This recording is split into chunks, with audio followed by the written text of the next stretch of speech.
Hi, everyone, and welcome to the Crusader Coaching Monthly Workshop of September 2020. Wow, I gotta say, it's been quite a year.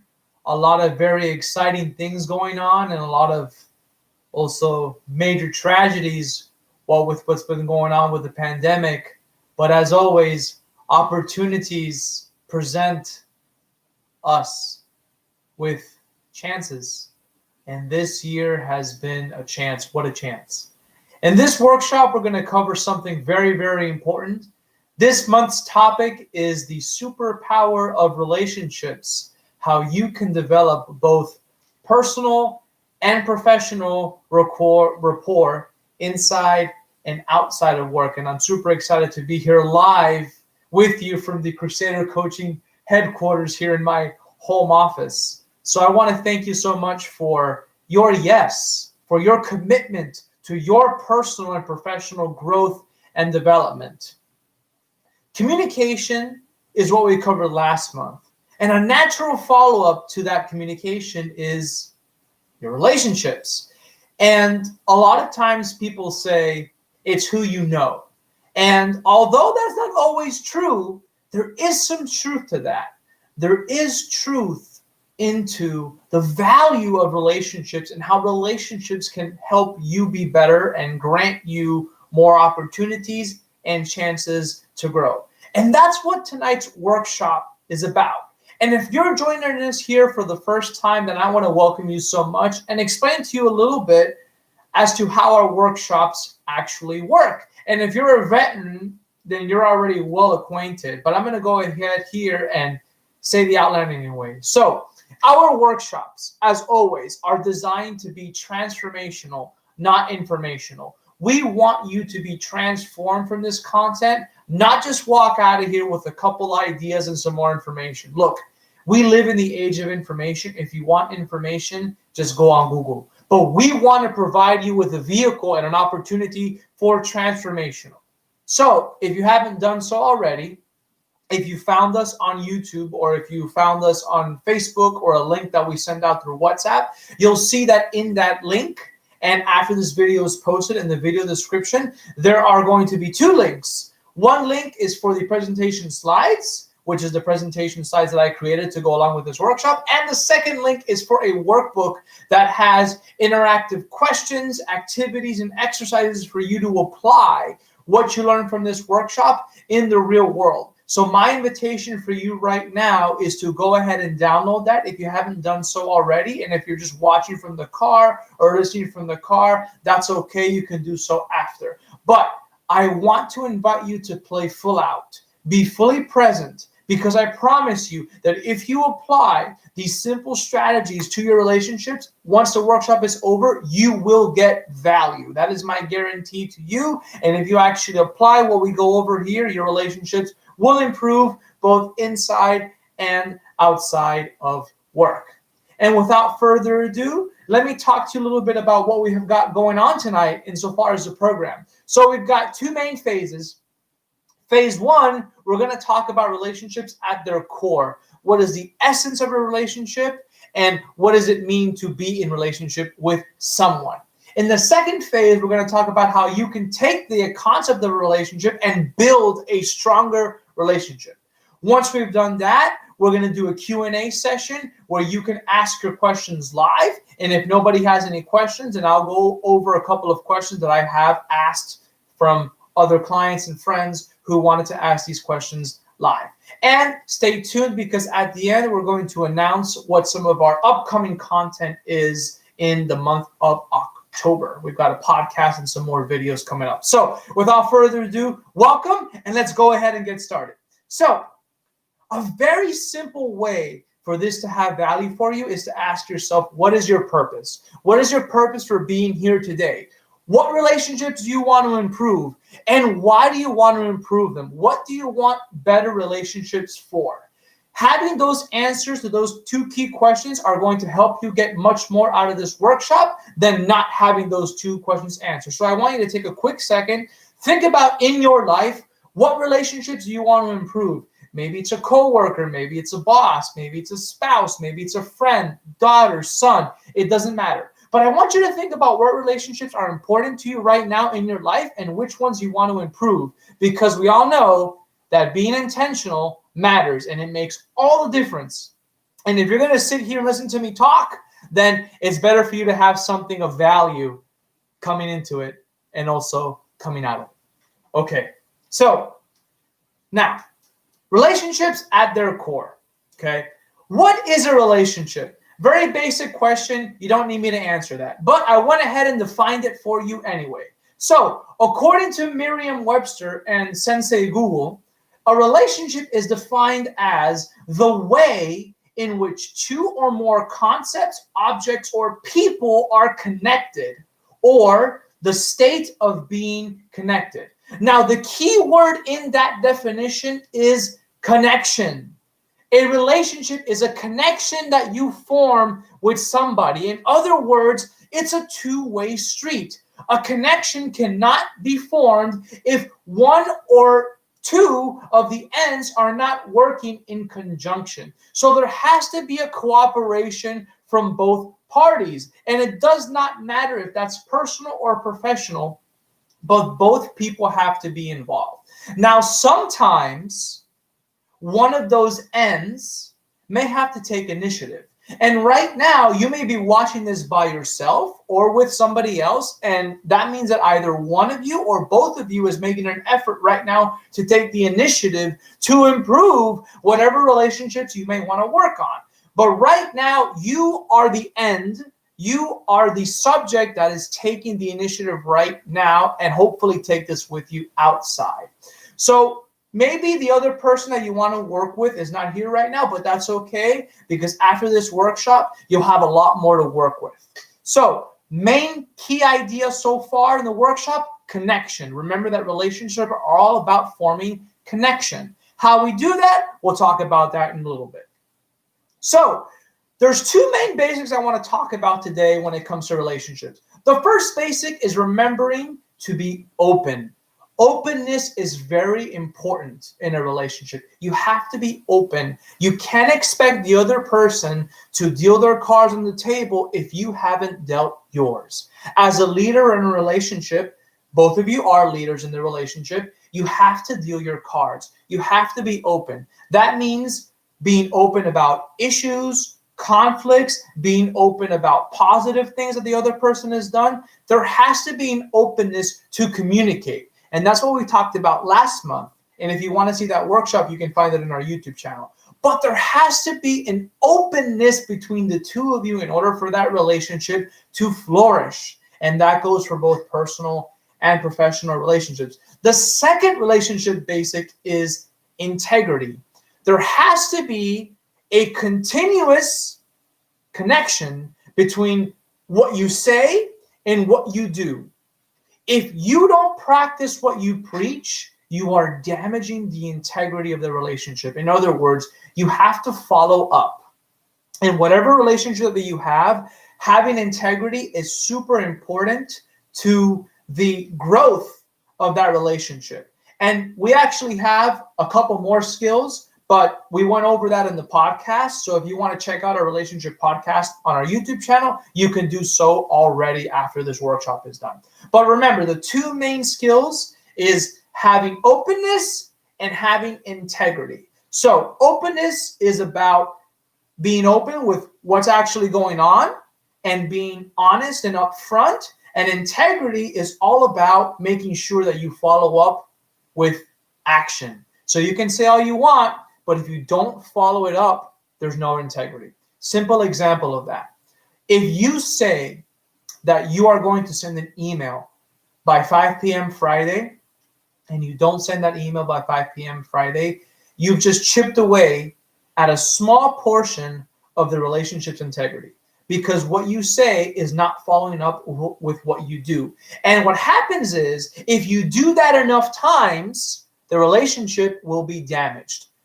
For example, husbands and wives, you say that you're going to wash the dishes and you don't wash them, boom, that's a damage to the integrity. You say that you're going to get something done, an errand, or you say you're going to take the kids' soccer practice, the kid doesn't get taken to soccer practice, boom, that's a damage to the integrity.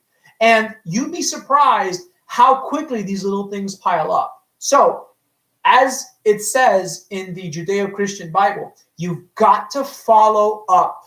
You've got to follow small things. If you can't follow small things, how can you be trusted with bigger things? So it all starts with the habit of being open and having integrity. Those are the two main relationship basics I want you to remember for now.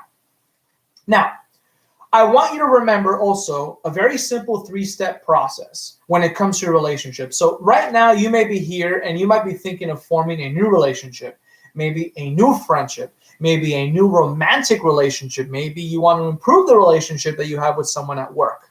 But the same 3-step process applies, whether if it's to improving a new one or if it's to starting a new relationship. And I want you to remember, very simple. I want you to remember want, what, and do. Want, what, and do. So the first thing, want. What do you want from this relationship? Now, this is very important, especially when it comes to marriage and romantic relationships.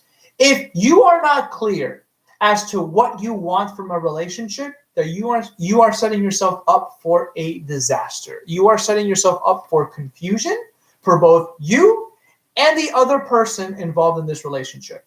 Now, a great exercise to help you figure out what you really want from a relationship is called the 5 whys. Now, engineers use this exercise to figure out what's wrong with something or how something can be improved. But it's a very simple exercise. You ask yourself why 5 times. Why do you want this relationship? You come up with an answer. Why do I want that? You come up with an answer. Why do I want that? Come up with an answer. So let's go through that exercise right now together. So right now, I am in a very healthy relationship with my girlfriend. And before I got into this relationship with her, I had to ask myself, why do I want to get in a relationship? So I asked myself, okay, why do I want to get into a romantic relationship? Because I want to have a companion and I want to have a companion that's loyal. Why do I want to have a companion and why do I want to have a loyal companion? Because sometimes I feel lonely and I feel like with somebody else, we can create a healthy relationship and that we can have kids. Why do I want to have kids? Because I want to pass on something to the next generation and I want to fulfill God's promise. Why do I want to pass something on and why do I want to fulfill God's promise? Because I want to make this planet a better place and I want to fulfill my duty as a father and honor God in the process. So as you can see, from that simple why question, I get deeper into my motivation. If I have a very clear motivation as to why I want to do something, it's a lot easier to have clarity on that one thing. And by the way, that why exercise, you can ask it for anything. But it's very important for relationships because look, I've had clients who have gotten into relationships over and over and over again, only for those relationships to last maybe 1 month, 2 months, 3 months, and they're constantly in this cycle. And they ask me, it's like, Mara, how can I break this cycle? And it's like, well, I asked them, like, are you clear? Are you clear as to why you want to get into a relationship? Because if you're not clear, then you're just wasting your time. I know people who download dating apps for the heck of it, but they're not even sure if they're ready for a relationship, yet they are communicating with people and wasting both of each other's times. And to be honest, that's not fair. And at the same time, you are putting yourself in a position where you're not going to grow. So get very clear on why you want to be in a relationship and why it matters. And by the way, that also goes with business relationships. I am in 2 partnerships right now in 2 different companies, which I'm co-owners in each. If I was not clear as to what the relationship was meant to be at the start, I would be in so many great problems right now. And of course, little things show up here and there. But because I established my motivation early on, those relationships, business partnerships, have been healthy. I've had my mistakes and I've made them, but I've learned from them. But the key thing is learning to establish those things at the start. Get clear as to why you want that relationship, and that's going to save you a lot of headaches down the line. The next thing is what. So, okay, I know why I want to be in a relationship, and I want to ask myself, what will it take for me to create that relationship. So I'm clear on my motivation. Now we got to talk strategy. What's your strategy? What's your game plan for success? Okay. What habits can you incorporate in your life to create that relationship? So let's say you've been out of the dating game for a while. This is personal relationships. Let's say you've been out of the dating game for a while. What can you do right now? What is something that you can add to your life to get you back in the game? Maybe it's just having a conversation with someone. Maybe it's downloading an app. Maybe it's asking your friends, hey, is there anyone you can introduce me to? Maybe we can go on a group outing.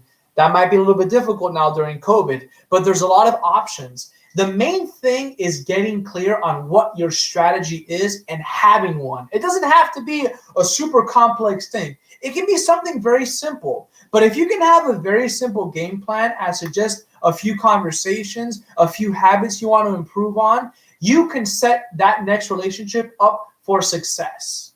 And it's super simple. Like, for example, for me, I met my current girlfriend online, and I had to, at the very start, have a conversation. Without a conversation, there's no opportunity.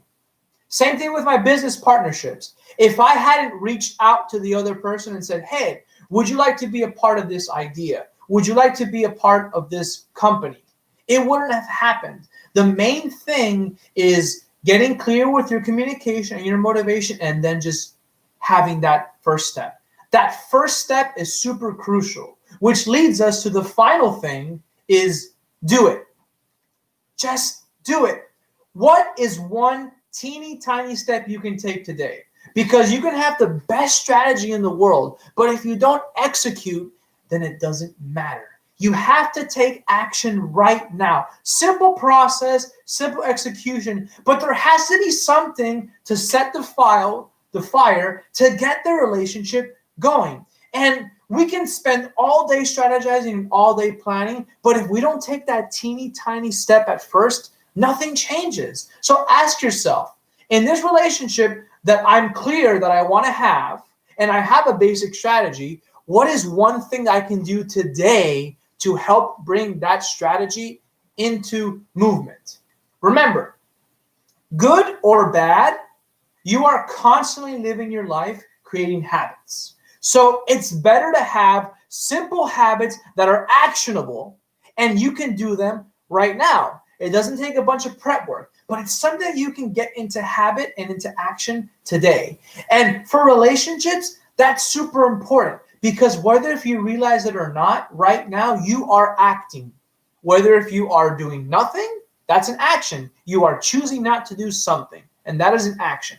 Now, sometimes it's good to step back, revisit strategy, take a look at what you can adjust. But more often than not, we can find ourselves trapped in that cycle. And I can share with you a story right now is I sat on this idea of becoming a motivational speaker for like a year and a half, when all it took for me to get started was to just make a simple presentation. Ask somebody, hey, can I come give a talk at your church? Can I come give a talk to your business? Can I come give a talk at your group? You'd be surprised how quickly people said, yes, we're looking for speakers all the time. So a lot of times that teeny tiny step of just taking initiative can present you with so many opportunities that you never knew existed. But it all comes down to one basic thing. Do it. So quick recap. Why? Why do you want it? 2, what is it? And how can you make it into a strategy? And 3, just do it. Nike has a great slogan. That's their trademark. But honestly, it is one of the major things in relationships, and why relationships never improve and why they never get started is because there's no action. So remember, what, want, and do. What do you want from your relationship? What will you do about it? And do it. Super simple. So I want to make a quick distinction because there are a lot of things in both personal and professional relationships that they have in common, but there's also a couple of things that makes them different. So I want to talk about what some of those similarities and differences are in the two different forms of relationships. So if you're watching the slides, you'll see that I have a Venn diagram. So proud of myself for making that Venn diagram. But it's super simple. On one side, we have personal, and on the other side, we have professional. Now, there's that area in between where both things collide, and in both relationships, whether if they're personal or professional, there are three things in common. One, the positive attitude always has to be present. Two, the positive energy always has to be present. And three, there always has to be respect. Now, earlier we talked about integrity and openness. When you respect someone, you have integrity for that person. When you respect someone, that means that you respect them as an individual, which means that you're open to them. So respect has a lot to do with integrity and openness, like what we talked about before. But the two things that we didn't talk about were attitude and energy. Now, whatever relationship you have, it doesn't matter if it's with your son, your daughter, your spouse, your coworker. There has to be a positive attitude. And we'll talk a little bit more about good cop and bad cop in the second phase of the workshop. But right now, I want to dive in on that because it's super important. The attitude that you have towards the other person is super important. If you're always negative, or if you're always looking for mistakes into what the other person does, that's a very easy way to kill a relationship. That kills the energy in a relationship. If the energy in a relationship is low, everything else is going to be affected. And the biggest thing that affects energy is your attitude towards that person. So having a positive attitude and a nurturing attitude as much as possible is super important. One of my favorite coaches, Stephen Chandler, gives this example in one of his books on how to motivate other people. And he gives this awesome example of SeaWorld. The trainers at SeaWorld, when a dolphin jumps through a hoop, they give him what? They give him a treat. They don't beat the dolphins when they don't do something right. No, they use positive reinforcement. And that's super important in relationships. Why would you negatively reinforce someone when you can give them something positive?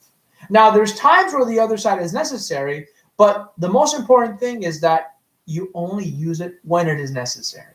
And so that's a key idea that we'll dive into a little bit later. But I wanted to dive into it now because it has so much to do with the health of both your personal and professional relationships that it cannot be ignored. So, personal relationships. Now, I'm going to spend very quickly. These are all the relationships that are outside of work. Duh. These are all the relationships that are not professional. So these are your friends, these are your acquaintances, these are your family members, these are your significant others. Then you have your professional relationships. These are the relationships you have with your bosses, with your subordinates, with your co-workers, and if you are a business owner or provider, your clients. Now, I want to talk a little bit about the golden rule because a lot of times we forget that if we want to receive treatment from somebody else, we have to set the example. The golden rule, we've been taught this since we were kids. Treat others how you would want to be treated. Now, there was a woman in my life who I respect very much. And I remember she told me one day that I treat the janitor in my company the same exact way that I treat my president. And when she said that to me at the time, I was about 19 years old. It left a very big impact on me because it showed me that someone of professional stature, that someone who is in a high-level corporate position in a company, who makes a lot of money, who is a very good mother, a very good wife, understands that our stature in life is irrelevant. It doesn't matter how much we make, how much we don't make, what position we have, what position we don't have, the golden rule applies. Listen, sometimes we forget that if we treat our friends and our family a certain way, why is it that at work we treat our coworkers different? Why is it that we treat our customers differently? Same coach that I told you about earlier. Great example. His name is Stephen Chandler. Stephen Chandler says that why is it that customer service is lacking so much from companies? Here's the thing. You love your family, right? you love your friends, right? If you work in a company and you're dealing with customers, why don't you love them as well? Because here's the thing, whether you realize it or not, that customer that you are having a conversation right now is responsible for paying your bills. They're responsible for paying your mortgage. They're responsible for fixing your kids' teeth at the dentist. They're responsible for that movie outing that you went to last week. Because guess what? Without business, without customers, there's no salary. Your boss can't pay you. Without salary, you can't live. So most of us here work for a company or are in business with clients. Business owners understand this more naturally because they deal with clients all the time.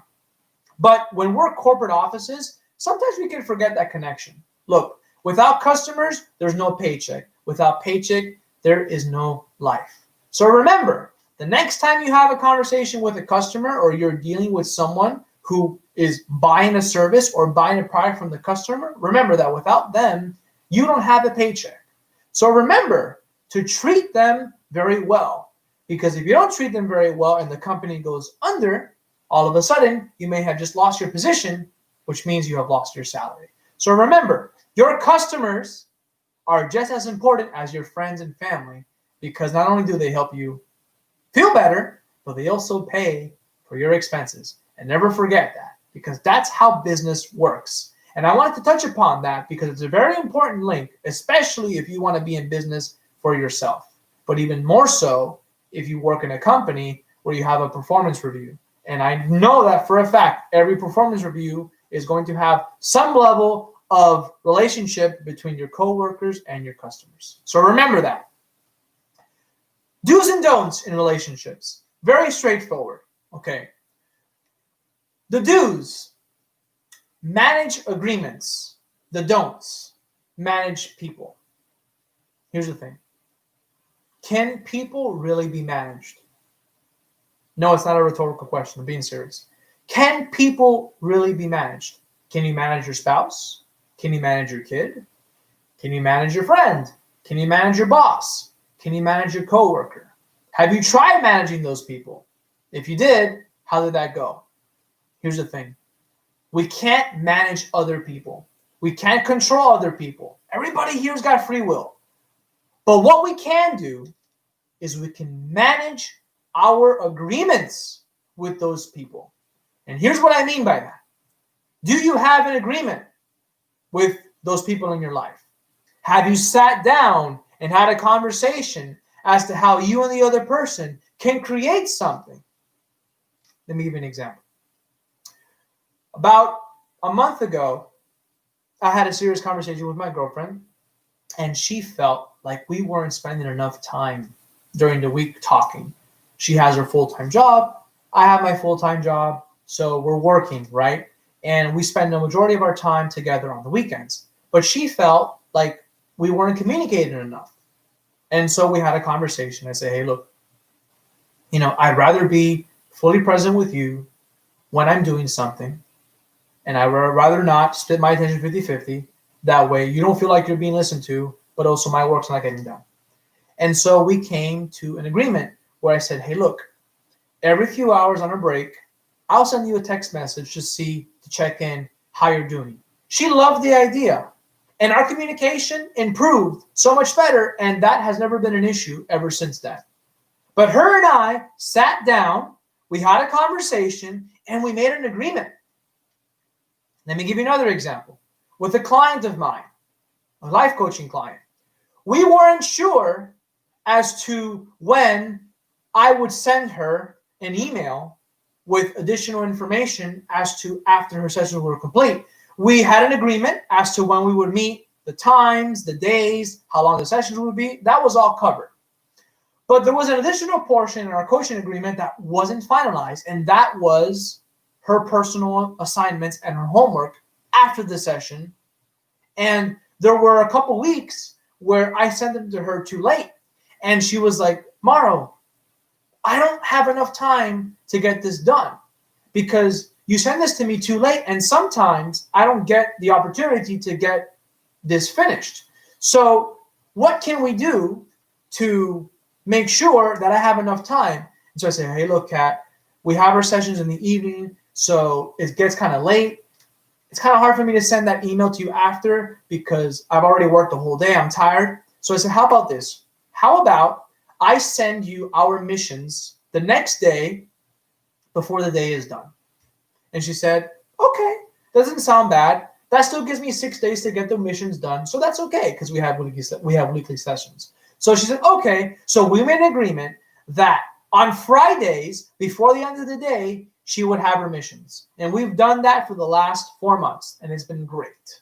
And now, nobody's confused as to when the email will get sent, and everybody knows that it's going to be done on the same time every single week. We both came together. It was a win-win. That is the key. You have to sit down and make agreements and establish win-win scenarios. So that way both of you walk away happy. The second thing that I want to talk about in do's and don'ts in a relationship is making sure that you have commitments and not obligations. So what's the difference between a commitment and an obligation? A commitment is very similar to an agreement in which you both come together and you've committed to something, but it's not something that I'm obliging you to do because you don't want to do it. I want to sit down with you and have a conversation as to how we can commit together to improving something. Not just me throwing something at you every single time and just obliging you to do something. I want to play to your strengths. So if we have a set strategy, if we live together as husband and wife, and we have these things that have to get done every single week, I want to commit to the things that I'm good at. I don't want to oblige you to do things that you don't want to do. If I'm good at something, let me work on that. There's a book called Good to Great. And in that book, it talks about how if you're good at something, don't work on your weaknesses. Work on what you have that's good and make it great. Make it better. So if you hate vacuuming, but your wife or your spouse loves vacuuming, let them take care of it. You wash the dishes. Commit to doing something that you're already good at. That way you can leave the other tasks and delegate them to other people. So commit to what you're good at doing and don't oblige yourself all the time to work on your weaknesses. If you have something good, make it better. Have the other person in the relationship do the other things. If they're good at them, great. It's a win-win-win. But don't oblige the other person all the time to do things. In my business relationships, there are lots of things to get done. There's social media for this company. There are workshops, lessons that have to get designed. There are scripts that have to get written. There's all sorts of different things. We each have our task list and we each have our strengths. And we each commit to doing what we're good at. And that's important. Don't always oblige. Commit to what you're good at and have the other person make their own commitments. Because here's the thing.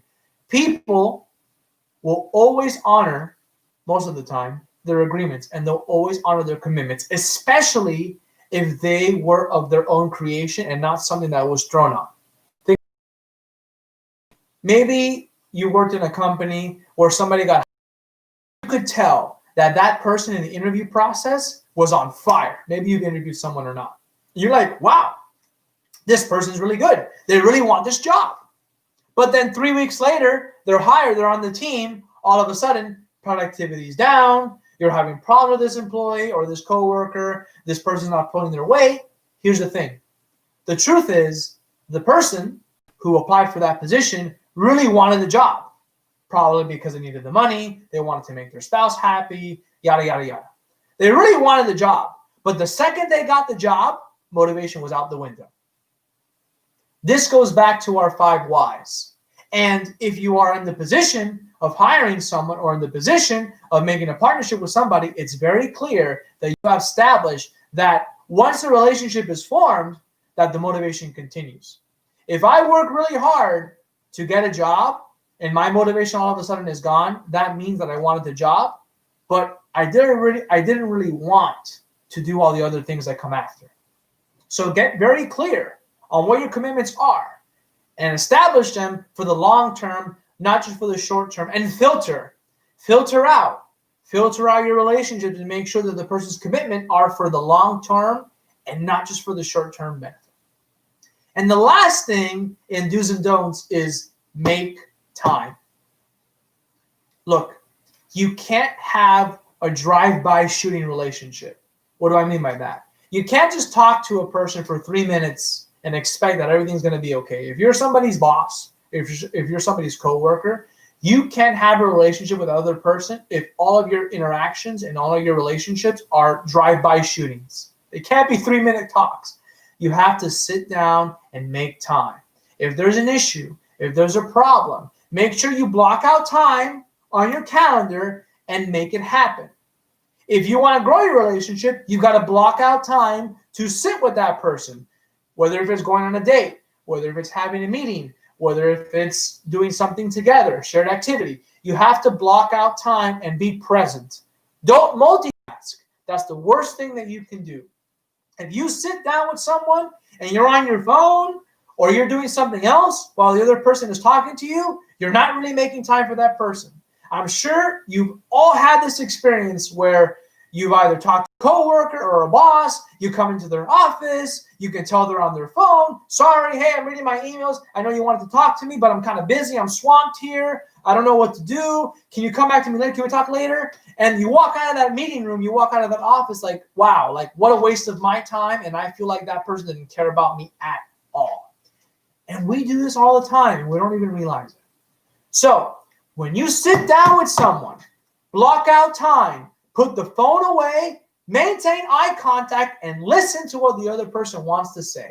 And only then, once you've listened, then you give your feedback. Look, I'm guilty of that. I've made mistakes in my relationship. Sometimes I interrupt people. Sometimes I talk too fast because I get excited and I forget that it's all about slowing down and listening first. And once I've done that and I fully heard them, then I can give my piece. This is for both personal and professional relationships. You cannot have a healthy relationship if you don't make time for the other person uninterrupted.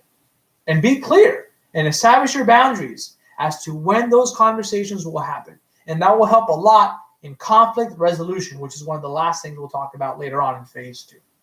So, recap, 3 do's and don'ts. Do, create and manage your agreements. Don't manage people. Trust me, can't be done. Do, have commitments. Don't have obligations. And 3, do make time and don't multitask. Quick recap on the do's and don'ts in relationships.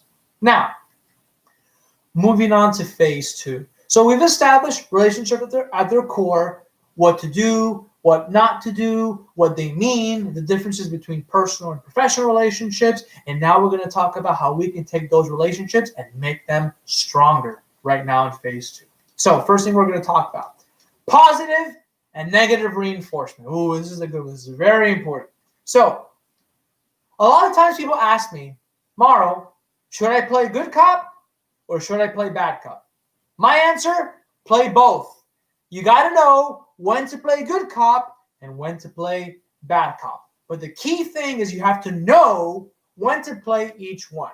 So who's a good cop? What's a good cop? Good cop is positive reinforcement. This is when we're coaching other people, we're listening, we're nurturing, we remind them, hey, I believe in you, I know you can do this, you're a good person, blah, blah, blah. That's good cop. Bad cop is when you're firm and angry and hard and you say things like, you got to do this, you got to follow the deadlines. You know, I can't believe this is happening again. You got to break that habit. You got to get your ass in line. You got to step up. All those things. Now, here's the thing. The thing with bad cop, in my experience, and in what I've studied in both coaching and psychology, is that bad cop should only be used when every other good cop strategy has been used. You should only use bad cop when absolutely necessary. But here's the thing. I know people who are afraid to use bad cop, and they never use bad cop. And then what happens? The other person just steamrolls them. Just walks right on over them. Now, I know people who use bad cop all the time, and they don't even know how to use good cop because they're always correcting and adjusting and stepping up and being a hard ass. And let me tell you, that's not fun. And I've had a lot of examples where I've been bad copped, and it just makes me want to stay away from the person. Okay? But I've also had times where people have been too nice, and because of that, I never really grow and I never take action. So the key thing is you have to play both. You got to play both good cop and you got to know when to play bad cop. Now, here's the key thing between knowing when to use, okay? What level is your relationship at? If you are in a new relationship with someone, chances are you probably shouldn't use bad cop. If you are getting to know someone, whether if it's at work or at home, relationship that are personal or professional, you shouldn't use bad cop if it's a new relationship. Bad cop is most effectively used once there already is an established relationship. That means that you know each other very well, first name basis. You already have an idea of what the person can do, what they can't do. You know a little bit about their story. You've gotten to a point where you're talking on a consistent basis more than just once a week, okay? That's a good indication that you are at least able to use bad cop, okay? You should be playing good cop. You should be playing positive reinforcement, especially at the beginning. The key thing here is, how do you know when you've used good cop too much and it's time to use bad cop? When you've been blown off a couple times, where you've with people and you've already seen a pattern where things clearly aren't happening, something, but they're not doing it, they're not following up on their word. That's an indication that there has to be a conversation where you establish an agreement, especially if you haven't established an agreement already. That is an indication where you have to sit down, have a conversation, and get things clear to be on the same page. Now, once you've done that and you've established a mutually beneficial agreement and that agreement is not adhered to, that's when it's time to use bad cop. That's when it's time to sit down, put all the cards on the table and say, hey, look, we've talked about this a couple times. I'm seeing a pattern here. Look, I love you. Look, and I respect you. Look, I know what you're capable of, but I'm not seeing the results. I'm not seeing you follow the system here that we created. So what's going on? Tell me. Listen to the person. And if they come up with a good reason, okay, then ask them, okay, so with that barrier, how can I help you with that? What can I do? Take ownership. What can I do to help with that? What's my part in that? And if there's nothing you can do and there's no part in that, you ask them, okay, so how are you going to make sure that it doesn't happen next time? How are you going to make sure that that same mistake doesn't get repeated? I love to ask questions like this. Say, if your life was on the line and you knew that you didn't get done and that you were going to get shot, how will you prevent that from happening? Get hard. Be a hard ass. Put the conversation in terms of life or death. Sometimes people need that wake-up call. People need to be reminded that life is not guaranteed. You could be here one day and gone the next. And that's very important when it comes to people's dreams and their relationships. But only do that if it's necessary. And sometimes, depending on who the person is, that might scare them. So you have to be aware of the other person before you play bad cop. But remember, bad cop has to come out sometimes. So to summarize, know that bad cop and good cop are two sides of the same coin, and you don't need two people to play them. You can play both good and bad. Just use discernment and prudence as to when to use which approach. Now, an important thing to understand when it comes to relationships is being aware that there is something known as the rising tide, okay? People will show up for us as to how we treat them. People will perform for us as we see them. So what does that mean?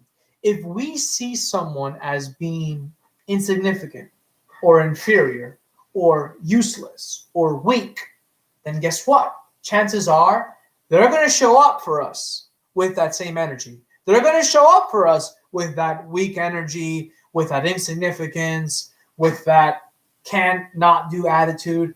People perform for us how we see them.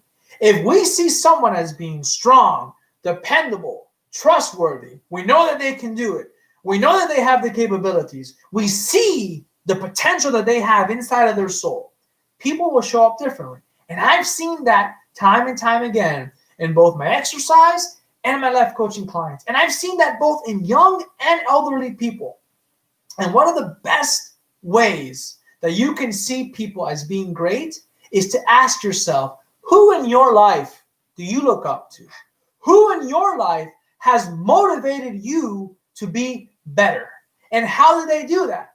Because chances are, the very same way that person motivated you, you also have that inside of you. And you can pass that on to the other people in your life. So ask yourself, how have you been motivated? How have you grown in your life? How have the people that you idolize and that you see on a pedestal have motivated you? That is a great way to transfer that to the other person in your life whom you want to see them improve, who you want to see them perform better, who you want to see them rise like the rising tide. So the same way that person or that fictional character or that TV series motivated you to be better, believe in the other person the same exact way. And if you treat them with that same leadership accordingly, and not as an angry parent or an angry manager, watch how quickly that person improves. Watch how quickly that person grows. Watch how quickly your relationship with that other person improves, because now all of a sudden they can feel, they can see, they can hear how you see them as a winner, not as a loser, not as a kid who spilt milk, but as somebody who is capable of doing great things. And that is a big secret in relationships, is see people for the greatness that's within them, not for the mistakes that they constantly make. Because mistakes can be learned, they can be improved. But greatness is something that people also need to be reminded of, that we are great. And when we can tap into that energy, if we can tap into that energy of greatness, then we can perform better. And that's inside all of us. It doesn't matter who you are. Everybody has that potential inside. It's a God-given gift. It's a God-given talent. And we each manifest it in different ways. Some of us are good at different things, but we all have that core energy of greatness. It's within us. It's latent energy. So remember that. In summary, people will perform for you how you see them. If you see them as great, then guess what? They're going to show up great.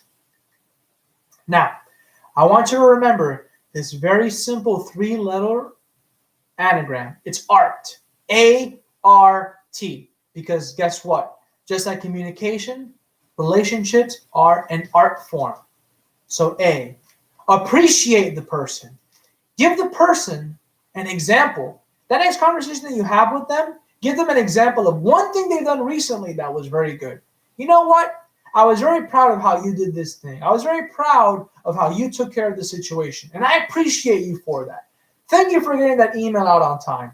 Thank you for doing this. Thank you for doing that. Thank you for taking care of that thing. Show appreciation. Even if it's a difficult conversation, appreciate that person. Butter them up just a little bit, just to give them a good feel. Then the R thing, the R letter, the R thing, the R in art, restate. List the reasons why this matters. Hey, I'm coming to you with this conversation because of these reasons. This is why it matters for you. This is why it's important for you. And this is why it's important for us. Remind the person, restate the reasons as to why this relationship is important to you, as to why resolving this is important to you. Be clear on that. And then the letter T in art, track. Track the agreement. Check in with the person. If you have a formal agreement with someone, then make sure you follow up. Make sure that you're doing your part. Send the other person updates.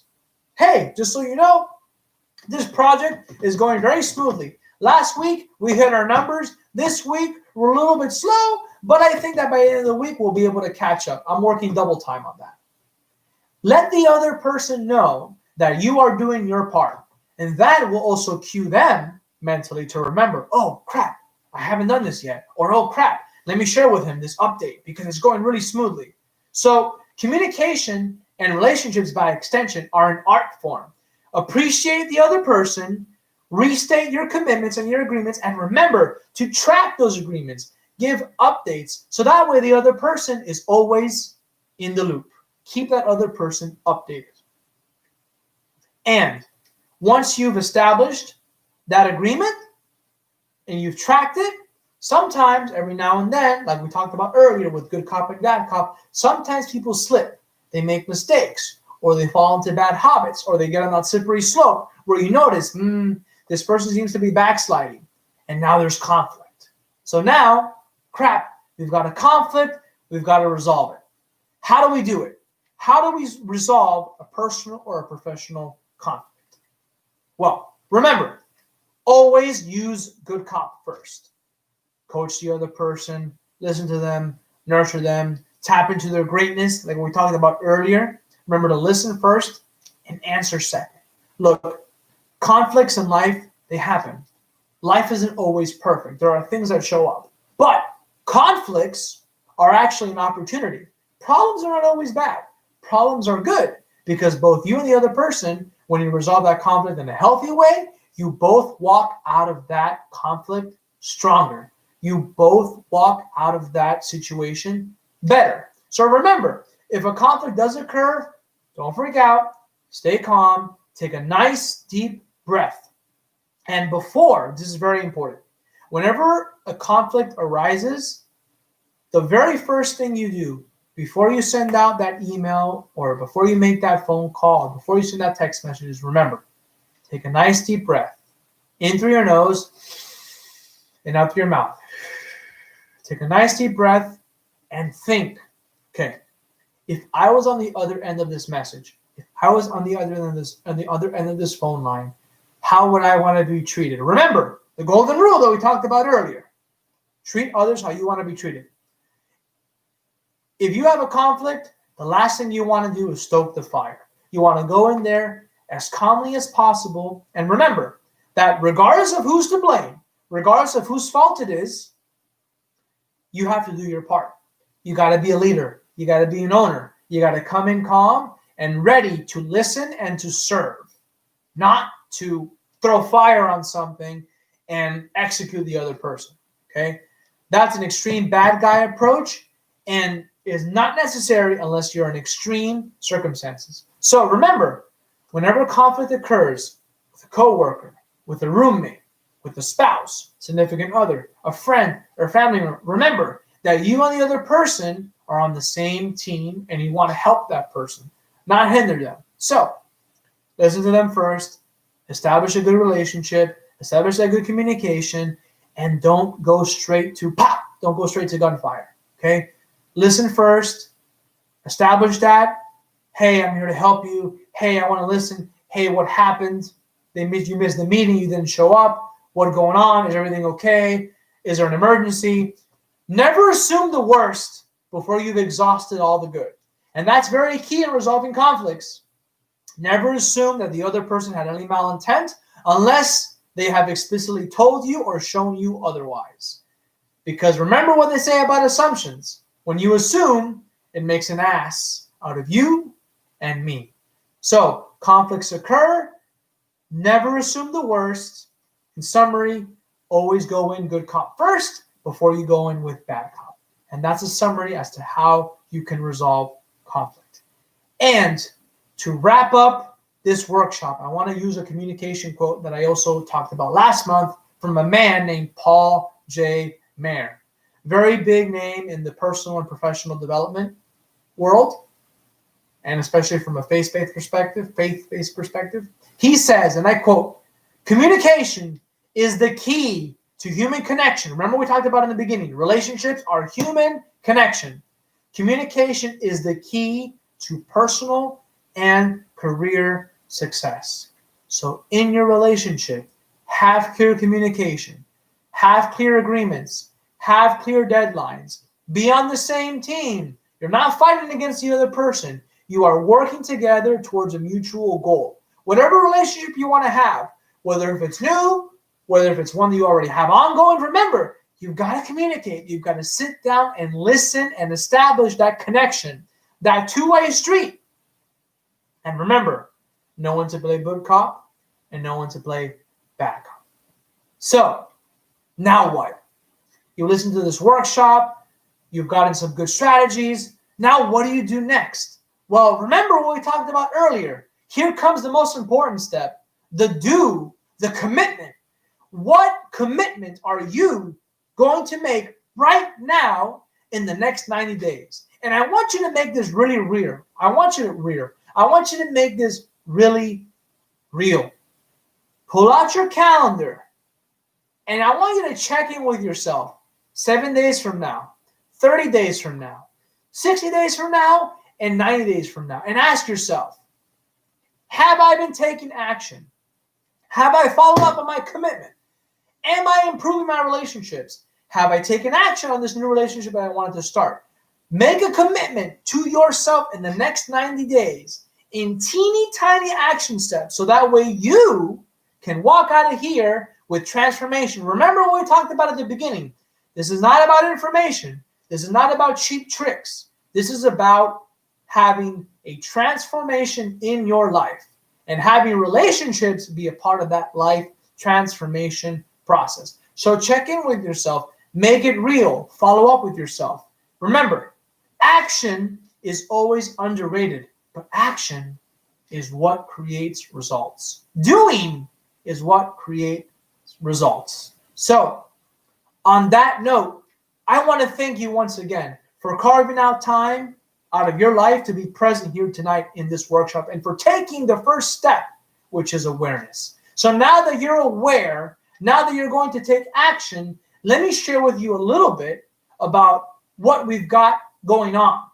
Now, before we do that, I want to ask, if anyone has any questions, feel free to go ahead and type it. If you don't have any questions, that's okay. I'm going to go over a couple of questions right now. So, earlier today, I had someone ask me, hey, look, I'm in a new relationship. The relationship is going well. The relationship is strong. The relationship is healthy. And I want him to meet my parents. But I don't want to force him to meet my parents because it doesn't seem like he's ready yet. So what do I do? So here's my response to that question. It's anonymous. The most important thing to realize is to ask yourself, is this an important strategy for you right now? So is this a deal breaker?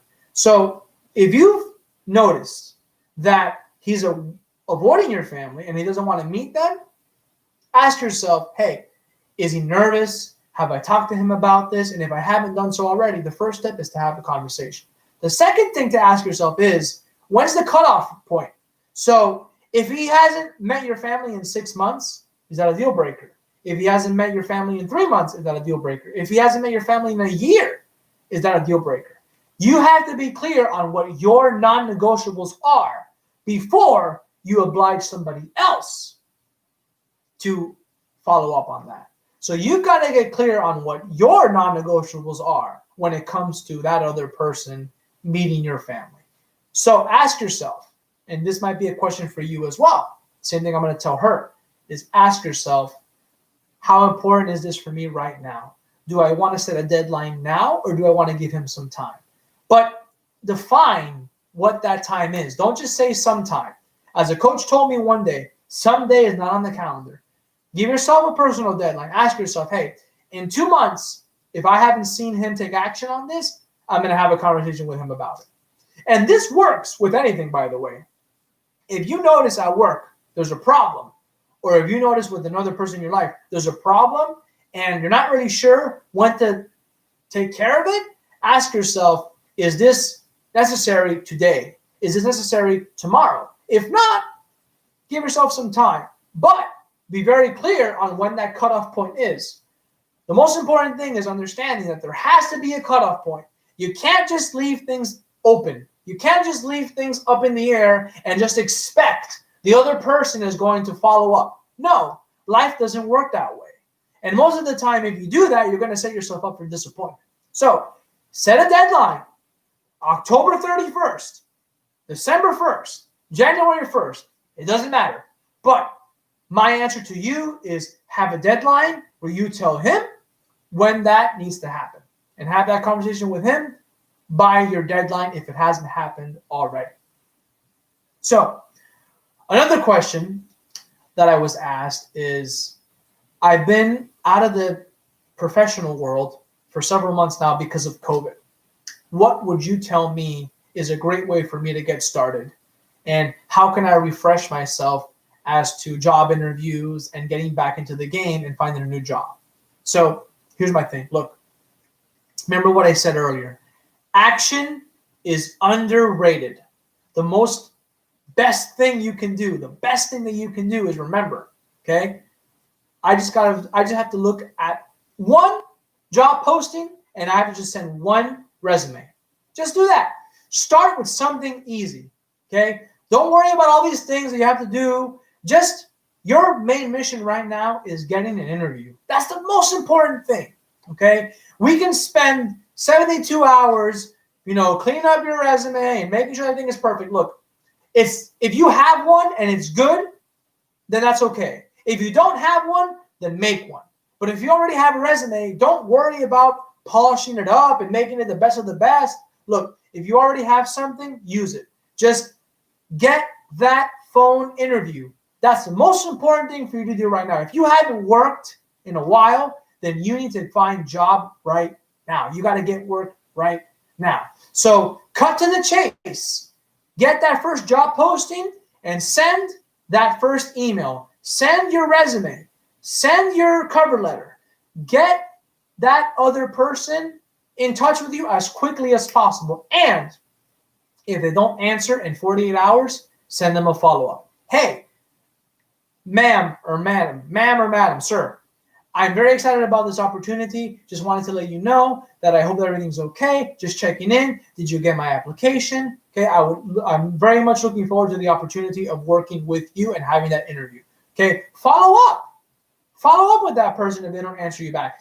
Be consistent. There's this one passage in the Bible where Jesus gives a parable and he talks about this neighbor of this one man who needs sugar. And he knocks incessantly. Sometimes you got to knock more than once. Sometimes in life, you got to knock more than one time. You got to knock twice. You got to knock 3 times. Look, if you really want this to happen, sometimes you got to be a little bit insistent. Not annoying, but you have to be insistent. And guess what? Chances are there are other people who are applying for the same position. So what is going to make you stand out? Take initiative, strike, as it says in Cobra Kai. Strike first, strike hard, and no mercy. Be the first person to send up that follow-up. And make sure that follow-up is hard. Make it good, make it strong, and make sure the other person understands that you mean business. You're not just wasting the other person's time. So my advice to you, get to that first step as quickly as possible and send that resume. So on that note, if nobody else has any questions, then let's go ahead and let me talk to you a little bit about what we've got going on in Crusader Coaching this next month. So here are a couple of upcoming events that we have coming up in the month of October 2020. So first thing, on actually September 29th, 2 weeks from now, we are going to post our next podcast on how you can serve others better. In this podcast, we're going to talk about the value of service, how you can serve the people in your life, both personally and professionally, and how you can sell your service or how you can sell yourself better. So I hope you join us in that podcast. We're going to post it here on YouTube, September 29th, Serving Others podcast. We're super excited because that podcast is very near and dear to me because I've learned first and foremost in life that without service, there's nothing. So service has been very key for me, and I have had people in my life who have served me very well, and I'm very happy to say that service is the answer to most problems. So Serving Others podcast is going to be live on September 29th. Don't miss it. And check out our updates on our social media if you haven't followed us already. Crusader Coaching on Instagram, Facebook, YouTube, Patreon, you name it. In LinkedIn, we're there.